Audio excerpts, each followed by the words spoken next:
మూలా నక్షత్రం 1, 2, 3, 4 పాదాలు ధనుసు రాశి కిందకి వస్తారు.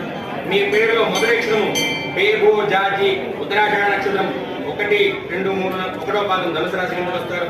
మీ పేరులో మొదటి అక్షరం పూర్వాషాఢ నక్షత్రం 1, 2, 3, 4 పాదాలు ధనుసు రాశి కిందకి వస్తారనమాట.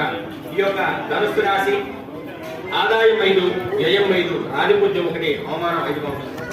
వీరికి గురుడు సప్తమ స్థానంలో మంచి తామ్రమూర్తిగా ఉన్నారు.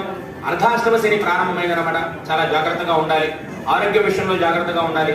భార్యాభర్తల మధ్యలో మిస్కమ్యూనికేషన్స్ రావడానికి చాలా ఆస్కారం, జాగ్రత్తగా ఉండాలి. వీరికి రాహు 3వ స్థానంలోను, కేతు 9వ స్థానంలో యోగమూర్తిగా ఉన్నారు. ఈ రాశి వారికి ప్రారంభం నుంచి కూడా అన్ని రకాలుగా యోగదాయకంగా ఉంటుంది. ఒక అర్ధాష్టమ శని ఒకటే వీరికి కొద్దిగా చికాకు కలిగిస్తుంటుంది, కానీ మిగతా అన్ని రకాలుగా యోగదాయకంగా ఉంటుంది. వివాహం కాని వారికి వివాహం అవుతుంది. తలబట్టిన కార్యక్రమాలను కూడా దిగ్విజయం అవుతాయి. చేడు వృత్తి వ్యాపారాలను కూడా కలిసి వస్తాయి.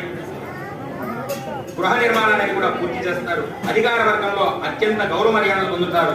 ధనలాభం ఉంటుంది. కుటుంబ సౌఖ్యం ఉంటుంది. బంధుమిత్రులతో సుఖంగా ఉంటారు.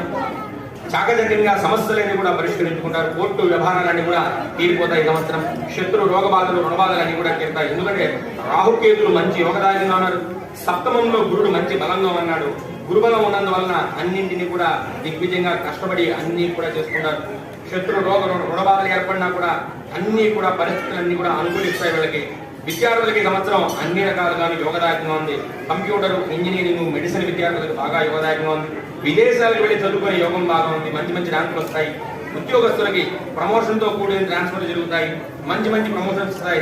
వీరు పై అధికారులతో మంచి గుర్తింపు పొందుతారన్నమాట. ప్రైవేట్ రంగంలో, గవర్నమెంట్ రంగంలో పనిచేసే వారికి కూడా మంచి ధనాదాయంగా లాభదాయకంగా ఉంటుంది. వ్యవసాయదారులకు 2 పంటలు కూడా కలిసి వస్తాయి. రొయ్యల వ్యాపారం, చేపల వ్యాపారం చేసే వారికి కూడా బాగా కలిసి వస్తాయి. గతంలో చేసిన అప్పులను కూడా తీర్చుకుంటారు. వ్యాపారస్తులకి అత్యంత లాభదాయకంగా ఉంటుంది. ఇనుము, ఇసుక, సిమెంటు, ఆయిల్, రియల్ ఎస్టేట్, పెద్ద పరిశ్రమలు చేసే వారికి కూడా బాగా లాభదాయకంగా ఉంటుంది. యొక్క ధనుస్సు రాశి వారికి కొద్దిగా అర్ధాష్టమ శని మాత్రం వీరికి చికాకు కలిగిస్తుంటుంది. ఎక్కువగా శనేశ్వరుడికి తైలాభిషేకం చేయించుకుంటే మంచిది. ఈ రాశి క్రీడాకారులకు బాగా లాభదాయకంగా ఉంటుంది. కళాకారులకి, సినీ రంగం, టీవీ రంగం, నటీ వర్గంలో ఉన్న వారికి కూడా బాగా అవకాశాలు వచ్చి మంచి లాభదాయకంగా ఉంటుంది. మంచి సన్మానాలన్నీ కూడా పొందుతారు. కాంట్రాక్టర్లు సకాలంలో బిల్లులు వచ్చి పెద్ద కాంట్రాక్టులు చేతికందుతాయి. మధ్య పరివారాల వాళ్ళ ఇబ్బంది అయినా కూడా అన్ని కూడా దిగ్విజయంగా పరిసమాప్తం చేసుకుంటారు. అన్నింటా కూడా లాభదాయకంగా ఉంటుంది. రాజకీయ నాయకులు ప్రజల్లో గుర్తింపు వస్తుంది. ప్రజా సమస్యలన్నీ కూడా శక్తియుక్తులుగా పరిష్కరించి ప్రజాదరణ పొందుతారు. ఆశించిన పదవులన్నీ కూడా లభిస్తాయి. ఈ రాశి స్త్రీలకి అన్ని రకాలుగా యోగదాయకంగా ఉంటుంది. ఉద్యోగస్తులకి కోరుకున్న ప్రదేశాలకి ట్రాన్స్ఫర్, వివాహం కాని వారికి వివాహం అవుతుంది. ఎందుకంటే గురుబలం బాగా ప్రమాణంగా ఉంది. ఎక్కువగా ధనకరక వస్తువు